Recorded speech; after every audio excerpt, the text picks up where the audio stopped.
నా పేరు జోయా ఖాన్.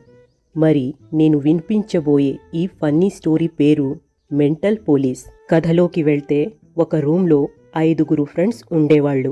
ఫ్రెండ్స్ అన్నాక 90% క్యారెక్టర్ని బట్టి లేదా వ్యక్తి మాటిమాటికి పలికే పదాల్ని బట్టి ఒకరిని మరొకరు నిక్ నేమ్ లాగా అడ్డమైన విచిత్రమైన పేర్లు ఇచ్చుకుని పిలుచుకుంటూ ఉంటారు కదా.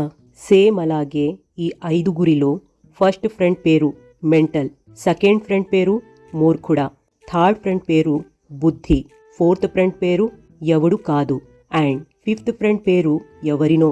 ఒకరోజు ఎవడు కాదు అనబడే ఫ్రెండ్ ఎవరినో అనబడే ఫ్రెండ్ని చంపేశాడు. ఆ సమయంలో మూర్ఖుడా బాత్రూంలో స్నానం చేస్తున్నాడు. అట్ ద సేమ్ టైం బుద్ధి ఇంట్లో లేడు, తిరగడానికి బయటికి పోయి ఉన్నాడు. ఎవడు కాదు అనే ఫ్రెండ్ ఎవరినో అనబడే ఫ్రెండ్ని చంపడం చూసిన మెంటల్ ఫ్రెండ్ పోలీస్కి కాల్ చేసి అన్నాడు, హలో సార్, మా రూమ్లో ఎవడు కాదు ఎవరినో చంపేశాడు, మీరు త్వరగా రండి అని. కోపంగా పోలీస్ అడిగాడు, రే నువ్వేమైనా మెంటలా అని. మెంటల్ అన్నాడు, ఎస్ సార్, నేనే మెంటల్. మెంటల్ గాడి ఆన్సర్కి పోలీస్ షాక్ అయ్యాడు. దాంతో పోలీస్ నోటి నుంచి వచ్చింది, అయ్యా మూర్ఖుడా అని.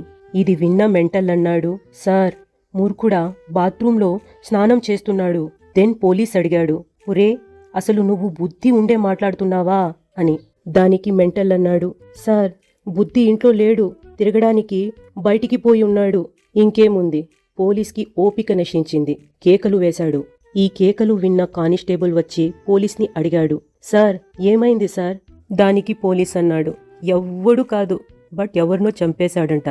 ఒక మెంటల్ గాడు కంప్లైంట్ చేయడానికి కాల్ చేసి ఏ మాత్రం గ్యాప్ లేకుండా నన్ను మూర్ఖుడు చేస్తున్నాడు. నా బుద్ధి నశించి కేకలేస్తున్నా. ఓకే లిజనర్స్, మీ వాల్యుబుల్ టైం ఈ వీడియోకై కేటాయించినందుకు ధన్యవాదాలు. Have a nice day and bye.